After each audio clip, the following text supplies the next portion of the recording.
Hello, everyone, and welcome to the 55th lesson of A Course in Miracles.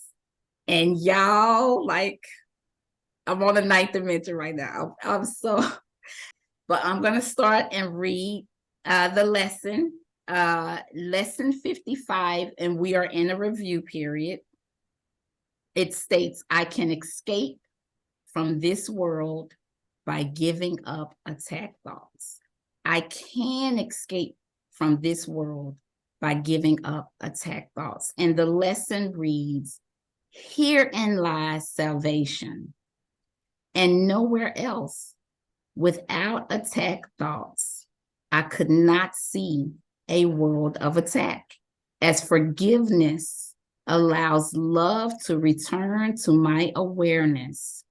I will see a world of peace and safety and joy.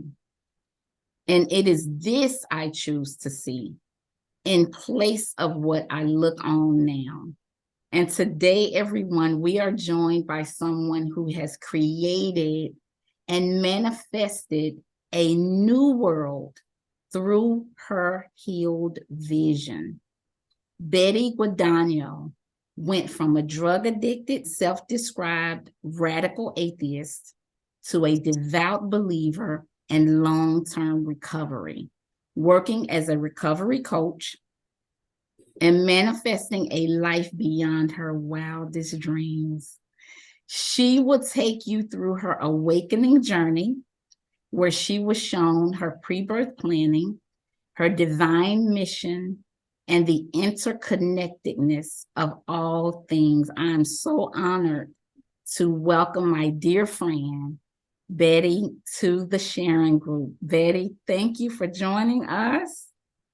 Thank you so much. When you say it like that, when I heard all of that out of your mouth, I was like, damn, that's a good story. I guess it's Yes. harder to see it from like the self perspective, you know? Yes, a rich story indeed. A rich story indeed. And we'll let you get right into it. I wanted you to give us a little bit of a background leading up to it, and then just give us your dynamic story. Okay, yeah. Thank you so much for giving me this space and for what you're doing for the collective. It's so beautiful to be able to create conscious space. Yeah. And yeah, like I'll start in the beginning because we have so much time. I'll tell you my whole life story. No, we don't have enough time for that, but I will give you some highlights, the bullet points. I grew up in a very dysfunctional, chaotic home. I grew up into a family line of addiction and poverty and sexual trauma and everything that sort of goes along with that sort of life, like very immersed in darkness, survival mode, lots of struggle and suffering. And, that's what I thought life was about. I just thought that was very normal. I thought it was normal to get evicted once a year and to pack up your life and move. I thought that it was normal to steal your groceries. I thought that it was normal to watch your parents like completely physically, emotionally, and mentally abuse each other.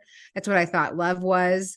And, like it all just seemed very normal to me. And when I was exposed to other people's lives, like friends, and their lives didn't appear that way, I thought that they were the weird ones, and that that was normal, because not only did I watch my own direct family, but my extended family as well. That was the story for all of us. And so I grew up, like I said, very impoverished and immersed in addiction, in drug addiction. And my mother was a Jewish by birth. My father was Catholic, but we didn't practice anything in our home. Like God was definitely not a part of the picture, because the whole family was so immersed in hedonism that, like God doesn't really fit into that picture. So yeah, my parents were both active addicts, and they taught me how to use, and their parents taught them how to use. And it's been that way for generations and generations. And in 2007, my parents made a decision to stop using drugs. And they did that by committing suicide with each other. And, like they didn't know that there was any other way to stop. They knew nothing about recovery. And their only option in their minds to stop using drugs and stop their pain was to die. And I'm really grateful for this part of my story, which sounds like a weird sentence to say, but this part of my story has given me such contrast, gratitude for my own life. So, like after that happened, I was already an addict before that had happened, but after it happened, man, drugs became my everything. Like they attached to every cell of my being, every fiber of my personality became all about drugs. And I thought that I was this cool party girl. I thought that I was the life of the party, that everybody loved to be around me, but people kept exiting my life. And I just kept thinking like, oh, it's just them. And there's no way that it's me. And there's no way that it's the drugs, like that's just what it is, And my life became very depraved and very dark. Like the dis-ease of addiction had really taken a hold of me, and it made my life so unmanageable. And I had used drugs for over 20 years. And the last couple of years of my active addiction, it was like the universe was saying to me, you have to get on a different path, and it has to be now. And so everything started slipping away so quickly, like it seemed quickly. It was 20 years in the making, but it seemed like it happened in an instant. Like I lost my sanity, I lost my dignity, I lost my home, I had no way to make money. I began, doing sex work, and I had nothing, like there was just nothing tangible in my life. The only thing that I had was drugs, and drugs were my higher power. That was my interpretation of God, was drugs, because it was something that made me feel or not feel for like an extended amount of time. It was the only consistent thing in my life. Everything else had left, or I had left, but drugs always remained. And so they truly were my higher power. And I had an overdose. I had an overdose of hallucinogens, and I died, or I perceived that something like death happened. And I had this very strong awakening. Now I have language for it. What it was a Kundalini awakening. And if you don't know what Kundalini energy is, that's okay. Neither did I. Kundalini energy is described as life force energy. Some people describe it as receiving the Holy Spirit. Kundalini energy is coiled at the base of your spine. It's represented by a coiled serpent. And when it awakens, it straightens up and it opens up all of your chakras. And so I was having this experience, not having any language for it at all, just thinking that I had died, because as my Kundalini awoken, I found myself in the space of eternity. And I had this just the most beautiful experience, like this vivid white light, no physical form, unconditional love. And, I was guided to this space by people that I knew on earth. But I was perceiving them in a different way there. And every masculine energy that I had ever encountered in my life, meaning boyfriends, husbands, my father, my grandfather, uncles, everything morphed into this one masculine energy. And that's what guided me through my experience. And I found myself going through the perception of every mythological family, every pantheon in existence. So I saw myself in ancient Egypt, ancient Rome, ancient Greece. I saw myself in the Garden of Eden as Adam and Eve. And it was this amazing experience where my whole mind just cracked open. And I was taken through my pre-birth planning. And I was shown that I, as a soul, had designed my entire life. And I was like so mad, I was like, there's no way that I would pick all of the things that have happened to me, and it was really challenging for me to grasp what had happened in my life, because in that space, it was like my life didn't even exist. But as they took me through this planning, I saw, like, it was like a movie. I saw all the moments, and I saw them as a soul when I decided to pick every aspect of my life. I picked my parents because we knew that their end would be this suicide. And there was specific spiritual reasons why we were all meant to experience this together. I picked the family line that I would be born into for reasons, like lots of different reasons. One of the main reasons being to heal ancestral karma for the collective, not only for my own soul, but for the collective itself. And all of the partners that I would have my sexual, physical, and emotional abuses with, I saw the moment that we as souls, just these sparks of light, made this decision together. And I mean, in this moment of being downloaded with this belief, it was like 2 tons of bondage had been released from my spirit. Like I was no longer a victim to my circumstance. I was actually a divine co-creator of my experience here on earth. And, like, I mean, I begged to stay there.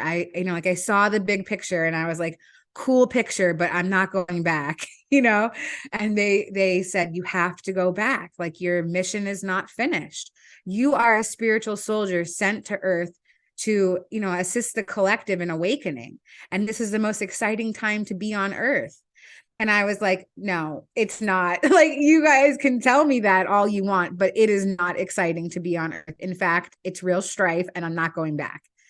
And they said, you have to go back. Like the first half of your life was boot camp.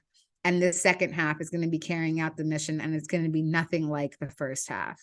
And I just couldn't conceptualize what that would be like. I mean, I heard the words that they were saying, but I couldn't conceptualize anything good happening on earth because of how challenging my experience had already been. And I just kept affirming that I will not go back. And they said, okay, you don't have to go back into her, but you do have to go back. And so we'll show you the baby that you'll be born into. And, it kind of looked like my mind perceived it like a video game. So they showed me this 3D avatar that I would be born into, this little baby. And then they showed me all of the baby's stats. So like the family that it would be born into, its level of intelligence, its level of charisma, its health, like all of these different aspects to it. And this child had even deeper levels of adversity than I had already had in my life. And I had gone through a lot of adversity. And so I, just threw my hands up in the air and I said, no way, I'm not starting from zero. Not if that's what zero is. I'll go back into her. And I could perceive myself outside my body. And so I came back into my body and, I just wrote it off as drug-induced psychosis because who wouldn't? Like I was an atheist. Like I didn't believe that things like this could happen. All I knew was that I did a bunch of drugs and then I thought I was talking to God. So I just wrote it off, and then the universe made itself so known to me in this very loud, tangible way to let me know that this was not some sort of hallucination. This was a real experience and that I had to come onto a different path to complete my mission. And so all of these divine synchronicities started to take place, like all the drug dealers that I had been dealing with for over a decade, all simultaneously decided to change their lives and stop selling drugs so that I had no way to get them. I'm talking multiple people that did not know each other. And so I had no option, and I was physically addicted to heroin, and that does have a physical addiction to it. And it's very painful to come off of it, which is why so many people stay tethered to it for so long, for fear of physical pain, because it is very physically painful. And I found myself on day 3 of heroin withdrawal with nowhere to get drugs and drugs just not working at this point. And, I experienced an instantaneous healing.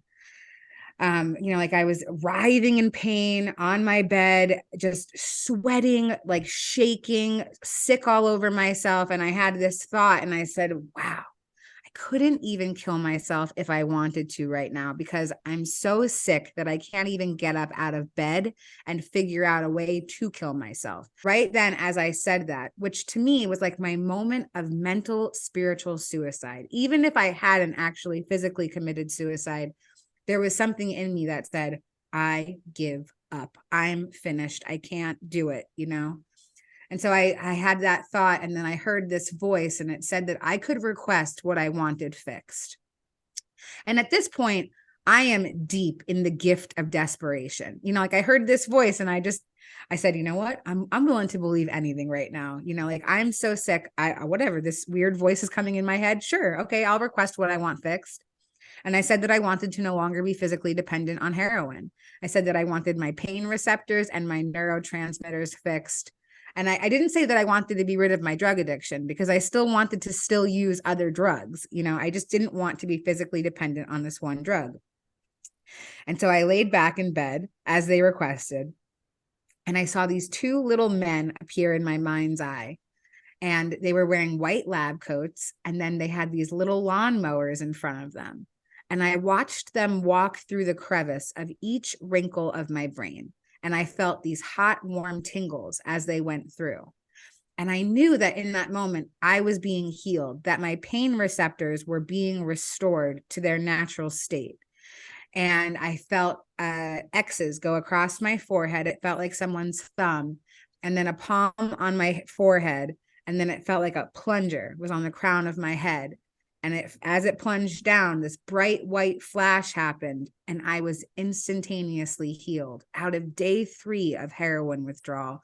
I mean, seconds before, I was sick all over myself. And then all of a sudden I could get up, I could walk, I could talk, I could drink, I could eat, like all things that I wasn't able to do. And it was just so divine. And I knew that now I really had to get to work, And so, I was like, oh my God, God is real. I can't believe it. Everyone needs to know. As if like people don't already know. But I mean, I didn't know. So I wanted to tell the whole world, And so after that healing, like my life got very chaotic, because, I thought that I had to go out and preach the word of higher consciousness. And so I went out on the New York City subway like an absolute maniac, and I was evangelizing in the subway, and I was like, God is real. God loves us. Don't eat McDonald's. It's poison. And people were looking at me like I was nuts, and I just thought that was what I was supposed to do. And then my integration process started to really take place, and thank goodness for that. And, I found myself on a train with no destination, really confused. I mean, like I had this immense faith that had just been like downloaded into me, but I didn't know what I was supposed to do with it. And this man appeared across from me, and I was on this train. This man appeared across from me, and he was wearing a 12-step fellowship necklace. And I heard a voice, and it said, "That's your path. Follow him to a meeting." And that was on June 1st, 2019. And I've been clean ever since. And, I went to this meeting, and like it opened up so much for me. And I knew that everything that was happening was divine. And I went to another meeting the next day. Like I knew that this was my path. And this woman, I walked into the room, and, at this point in my life, I was really beat up from using drugs. Like I had no teeth. I was homeless. I was hopeless. And, this woman grabbed me like she knew me.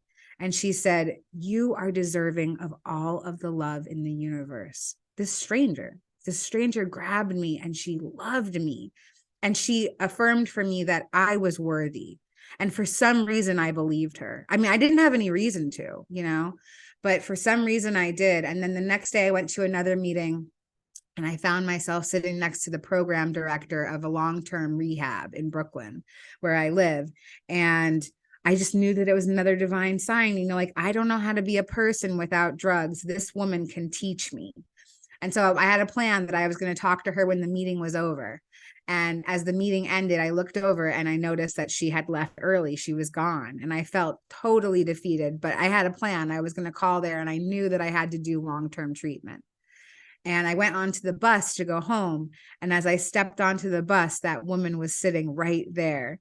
She had left the meeting early and somehow was on the exact same bus as me, not at the bus stop in front of the meeting, And I ran up to her totally manic, and I was like, "Oh my God, you're an angel. You're sent to earth. You're here for me. I can't believe it. This is so beautiful. Can you help me?" And she looked at me so calm, and she said, "Yeah, we can help you. Come by tomorrow. We have a bed." And she was saying a sentence that was about to change my whole life, And I went to that program the very next day with just the clothes on my back. I didn't bring anything. I didn't have anything to bring. And I started my new life, And in that process, I just had time to sit and learn and read and heal and feel. And I was safe inside of 4 walls where I couldn't run out and use drugs to cope with the uncomfortable feelings that I was experiencing. So, like for me, I had these oceans and tidal waves of grief waiting to greet me when I let go of drugs. Like I had been running from the grief of my parents for, at that point, it had been, over a decade.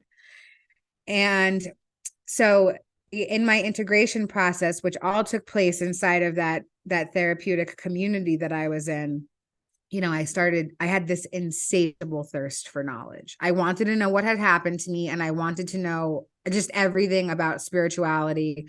And I read every sacred text. I read everything I could get my hands on about metaphysics and the law of attraction. And I started my journey into the world of spirituality, which is deep. It's a deep world. It's got a lot of information. And I started to cherry pick things out of each philosophy that really resonated with me, how I wanted to design my own concept of spirituality, my own concept of God, of a higher power, which I call source. And this space gave me the opportunity to do that.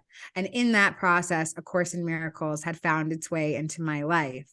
And when I found A Course in Miracles, first I had read every book about A Course in Miracles. And then one of the clinical supervisors at the program, she saw that I was reading all these books about A Course in Miracles. And she said, I have a copy of the course. I got it 30 years ago. I opened it up once. I didn't understand it. And I've never looked at it again. Do you want to borrow it?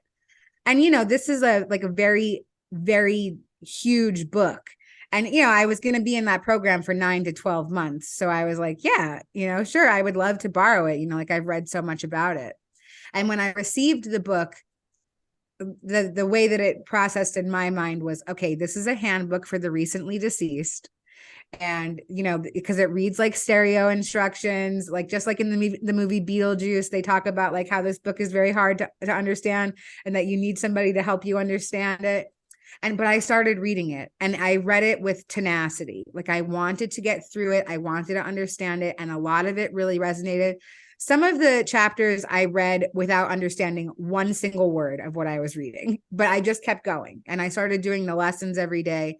And it was really my reprogramming. Like I had thought one thing for so long. I had thought that drugs were the answer to every complication in life, to every celebration in life. And, like that was my whole world. It was about lying, manipulating, stealing, cheating, all of these things. And this book was telling me that my thoughts create my reality.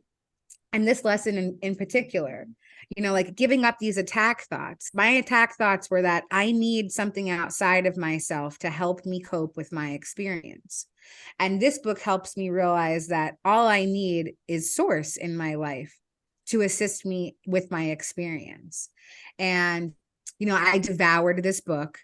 And, it took me months and months. And when I got to the very end of it, I really thought that I was going to ascend. Like a lot of the way that I was interpreting the book was that if I do what this book says, I will leave form and I can be complete. And so I got to the last paragraph on the last page of the text. I took off my shoes. I laid back in my bunk bed. Yes, I lived in a bunk bed for 1.5 years in this rehab. And I said, this is it. I'm going home. And I got to the very last word and I closed my eyes and nothing happened. But I had a lot more information in my life, and I knew that I had a deeply ingrained spiritual practice that I had now done it had been over a year at that point in time. And so I knew that I had some consistency and some discipline in my life, which were attributes that I did not have before the course. And yeah, my integration process has been so beautiful. And, I went to school to become a recovery coach while I was in that treatment program. I now assist people on their healing journeys. And, it's more than I ever could have thought for myself.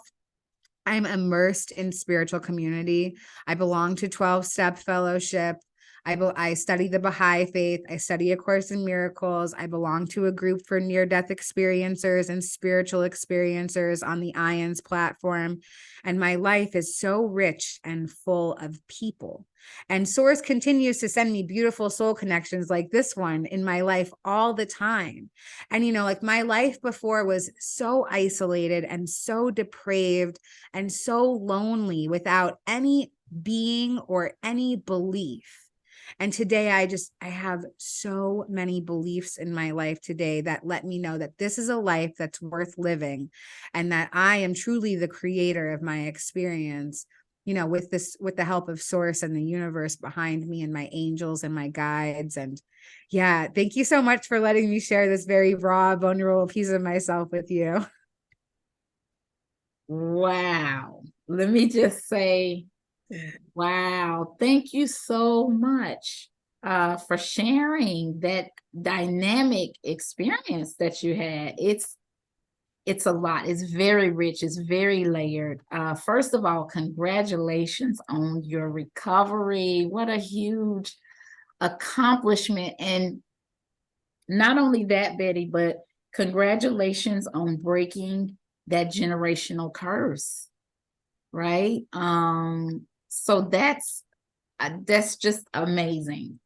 Um, where do I start? Where do I start? Well, how exciting was it that you were shown your pre-birth planning? I know that pre-birth planning and understanding that we do that offers so much closure and allows us, like you said, to have a different perspective and a different perception from being a victim to, you know what, I orchestrated this whole thing. What a unique opportunity. How did that look? Did you like see your soul like around the table with other, like with your guides and your, like the people, the souls that will play your parents? And you guys go through that process? Okay, so I'll tell you what it looked like as far as picking the life experiences. This is going through my brain. So like I grew up in a certain generation, I grew up with certain imagery. And so even in the space of heaven, I was bringing sort of like the imagery that I could process into my human with me. So it looked like I was in a grocery store and there was this man there with me, and he was wearing a plaid blazer and a fedora. And he said, okay, like start picking your life. And so it looked like there was all these cereal boxes against these aisles, and like they all said certain things, and I was like, well, if I'm going to Earth, I'm going to Earth, and I was like, extra difficult level of the game. Here we go. Addiction, poverty, like sexual trauma, all this stuff. And then I saw that I had thrown into the grocery cart, overcoming, recovery, like purpose, passion, all of these things, but I had not experienced any of those things yet, so there was just like this huge stockpiled grocery cart full of stuff. And when it came to picking the people, the other souls that would be in these experiences with me, I just perceived that it was these orbs of light, and we would come face to face, or like orb to orb with each other. And we would just make this agreement, like, yes, this is the role that you're going to play in my life, and this is the role that I'm going to play in yours. And in some of the situations, the roles had been reversed in previous lives. So, like the people that had, I feel like, victimized me the most in my life, I had victimized them in other lives, and I think a big part of my story was that, like I haven't just been the victim in this life. I have been the perpetrator in many, many people's storylines. Like my life was full of a lot of hardship, yes, but at a certain point I said, no more hardship for me. And I became the aggressor in so many people's storylines. And I even saw those moments, when I picked those souls that I would play that role with. And, it's the deep diversity of the soul profile. And, I don't want to recognize that in myself now. I don't want to see my shadow. I don't want to see any darkness in me. But those situations still come up where I am unconsciously playing the perpetrator in people's lives, So for me, it's a situation to situation thing, but definitely being downloaded with the pre-birth planning belief, it has opened my whole world up, even to like worldwide suffering. Like when things happen in the collective, and I say, like I can say to myself, like, wow, that soul signed up for a serious journey. And I thank them for the sacrifice that they've made for the collective. And, also just like, really traumatic world events that have happened, wars and, just like things that we can't really fathom. You know, like for me, I have the belief that each one of those souls signed up to be a part of that process. And for me, that gives me so much relief in my experience that things aren't just happening haphazardly. We've actually designed them ourselves. You know that, Betty, that is absolutely accurate. Of all of the source material that I've read, even our exit points, you're absolutely right. It was chosen. And we had another interview when somebody left a comment on YouTube on the video and was like, I'm an atheist. I saw, a 4-year-old girl, die of cancer. And I told him, consider that was her chosen exit point. To us, it's tragic. To us, it should not be. But there is always a higher purpose. And understanding that gives so much peace. We are not victims of the world we see. So I love that. It's so right. I'm just going to tell you some of the things that I just loved about your story. I love that all of the drug dealers decided to stop stealing. When I heard that, I was like, oh my gosh, like, yes, the universe absolutely was supporting you and making you step into your power. And I love that. And even when you asked for the healing, visualizing that process, when I heard that your story, I paused and thought, wow, we are so not alone. We are so supported. All we need is to just want it, to just want to be free from addiction and judgment and all the other things that we think that we're victims to.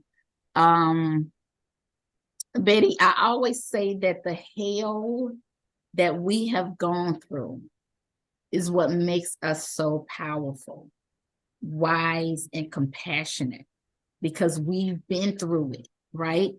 And it brings non-judgment. How is it for you serving those who struggle with drug addiction? Tell us the ways that this work is fulfilling for you. Okay. So yeah, working in this field is challenging, because I would love to say to everybody that I meet, like, oh my God, guess what? You can be healed out of your addiction just like I was. But that information doesn't resonate for everybody. And so for me, the gratification that I get just from watching people on their journeys and recognizing that they are reflections of myself. Now, not everybody that I work with is interested in recovery. Some people are just, like going through the waves of it. Like they have to see a counselor, they have to see a peer, and, they feel obligated to, and they're not ready to let go of drugs or anything. But, my job is just about self-disclosure. So my whole job is just saying, hey, I'm in recovery. If I can do it, you can do it. And, for me, that's like so huge to just, if I was somebody who was actively using, to see that, oh, wow, like we can let go. And my job, I find, is challenging. And, it's not about like saving everybody or trying to instill my beliefs in anyone. I stand as a shining testimony. If recovery and transformation are possible for me, they are literally possible for anyone. You could not have picked a more unworthy subject to have this be my life today. You know what I mean? Like the way that I was living before was nothing but depravity and dereliction and shame and guilt and suffering and sadness. And, like when I had my experience in heaven, it was as if none of the things that I had done in my life ever even happened, which doesn't mean that I can just go around doing whatever I want. Like now on my path, I choose to serve the greater good. I choose to be of service to humanity and to of source. And, Yeah, I really love being able to work in a space where I see so many reflections of my past self and my future self if I'm not careful. Like I have to stay vigilant in what I'm doing, because I can go right back into my old ways of thinking instantly if I don't stay on the path that I'm on right now. And so my job definitely helps me do that. Wow, I thank you for your service. Thank you for your service. And I think that's important work. Um, all NDEers talk about is this amazing love on the other side. Can you talk that's my favorite part. Can you talk a little bit about what you experienced on the other side, engaging with those other beings? Yeah. So, it's amazing how, and you'll hear most NDEers say that like they're only allowed to bring back a certain amount of information. And the way that my awakening sort of unfolded was that I went through the vibration of every emotion to its most extreme. So not only did I experience divine unconditional love, but I also experienced the most darkest despair in the collective, and the way that it was put into my human mind to digest was the unconditional love vibration came to me like a mother's love. So I saw myself being born to my mother and the love that I had for her as her creation, just like as this newborn little blob of a person coming in and saying like, oh my goodness, mom really does exist. I can't believe that I have tangible proof that like, it's not just, my world is not just what I had seen inside the womb, And that's what it felt like being in that experience myself, like understanding that source exists, that I have a creator. And then I was taken through the vibration of the deepest, darkest despair, because, in this moment of being shown unconditional love, I was shown that that's what creation was supposed to be. And I said, oh, well, why isn't it like that? Like that was like my question to source. And I was put into the awareness of every woman that I've ever met who's lost their child through death. So I was put into the awareness of, I had a boyfriend who had recently passed away, and I saw his mother finding him dead. And just there are no words to describe it. I hear people say that often about unconditional love, but when I felt the feeling of losing a child, having your creation die, it was so beyond. I thought that I would never stop crying. I thought that I would be stuck there forever. That's what it felt like. And, the reason why I went through all of the emotions was to understand what I am a soul what I'm doing here on earth is to experience emotions, because in heaven, it's nothing but unconditional love. And so the way that I perceive it is that as a soul, I signed up to come experience other emotions. I have no idea why, because why would I want to? Unconditional love is awesome. But for some reason, we're like, hey, let's go check out Earth. I heard it's on fire. That sounds like fun. So yeah, but the unconditional love and just being greeted by people that I thought I'd never see again, especially as an atheist, and not only that, but the way that my parents died, like if I was to believe in some sort of scripture, like let's say the Bible, it says that my parents are somewhere that I could never see them again because of the way that they took their lives. And so to be greeted by my father and to understand that that's not actually how it works, and just to be shown sort of like this multiverse and all of these alternate timelines and these different ways of communicating and these different dimensions, and that we're not our bodies and we're not forsaken for any of the decisions that we make on earth. Yeah, it was so tremendous, yeah, there really aren't great words to describe it, which is unfortunate, but just tremendous. That had to be so incredibly healing, to understand that you can see your parents again, that we're not met with this judgment and punishment. It had to be incredible. I've heard you say that you are a star seed. Tell us a little bit about your understanding of what that is.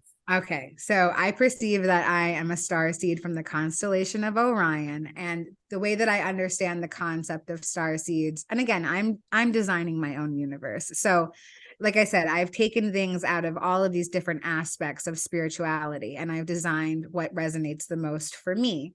And this is something that really resonates for me. So, star seeds are beings from other galaxies, and the way that I perceive it is that Earth had put out a call for help, to shift with the consciousness, to assist in the birth of something new. Like, so, we're kind of like all midwives, like we're here to help Earth birth this brand new thing.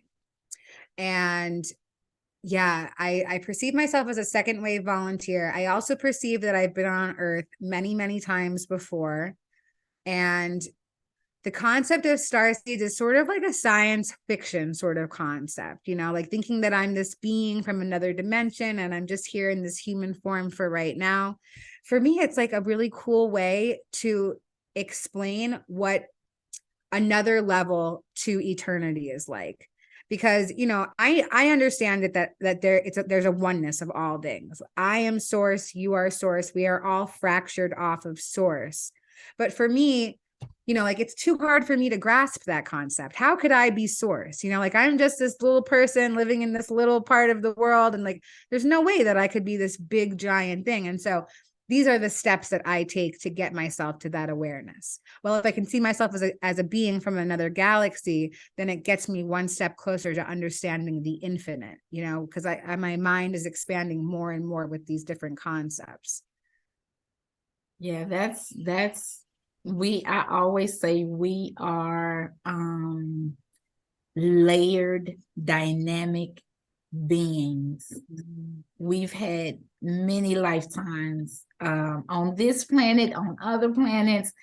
I've also heard that Earth did send out a sign that, you know what, I need help. I want to ascend. I'm done playing this 3D, game, and we have many volunteers here to help do that. So before I close out, I wanted to know any final messages that you wanted to give to the collective, anything positive that you wanted to share. Well, again, I will say that if transformation is possible for me, it's literally possible for anyone. And I have to keep that in mind, even with the people that I have my own personal resentments with. Like if I can transform, they probably can too. I mean, like I know that they can. And I really love this Wayne Dyer quote. I live my life by it. And it's when I believe it, I'll see it. Like it's not about, for me, it's not about the tangible, like what I can see. It just can't be everything that is. And of course, in Miracles helps me understand that everything I see, I don't know what it's for. And so when I believe it, I'll see it. And so now, I believe that I'm a star seed. And so I find other star seeds. And I believe that I'm a divine spirit living a temporary human experience. And so I find others who believe that as well. And I believe that I'm an abundant individual and abundance flows into my life. And so I receive that as well. And yeah, that's definitely been my mantra throughout my spiritual journey, is that my belief really does affect what I see in the world. I love that. There's so many things about your journey. We really could be here all day. Like I have so many questions, but I'm like, okay, I know we're trying to keep this to an hour, but I love that you got to a point where there was so much clarity about that there's really nothing here, right? That's going to save us. That A Course in Miracles gave you that guideline, of something stable, and to undo all of the conditioning that we've been exposed to all our lives. And I love that, how as soon as you were ready, that came to you. A Course in Miracles came to you. I'm just loving that. I'm loving that. What is the best way? I know folks are going to want to contact you when they hear this video. What is the best way that you would like to be contacted? Yeah, yeah, I would love to talk to anybody. Yeah. I'm on Instagram. My handle is Buddha.Betty, and I'm on Facebook. My handle is Buddha Betty as well. And yeah, I look forward to making deep connections with other people. I feel like it's part of my purpose, just to facilitate people finding community, and just, like being a person to listen for, just to sit and listen, not to give advice or teach or preach, but just to be. So yeah, definitely willing to reach out and talk to people. Okay, so Buddha.Betty on Instagram and Facebook. For those who may be listening to this video, who are listening to this video and may be still struggling with drug addiction, what is a good first step that you would say that that they can take? Wow. Yeah. Well, I will say that I'm a big advocate for 12-step fellowship. So if you can find a Narcotics Anonymous or an Alcoholics Anonymous meeting, thanks to the pandemic, which is a weird sentence to say, but thanks to the pandemic, we have virtual meetings as well. Also, like you can call up your local addiction hotline. You can Google it and find out what it is for your area.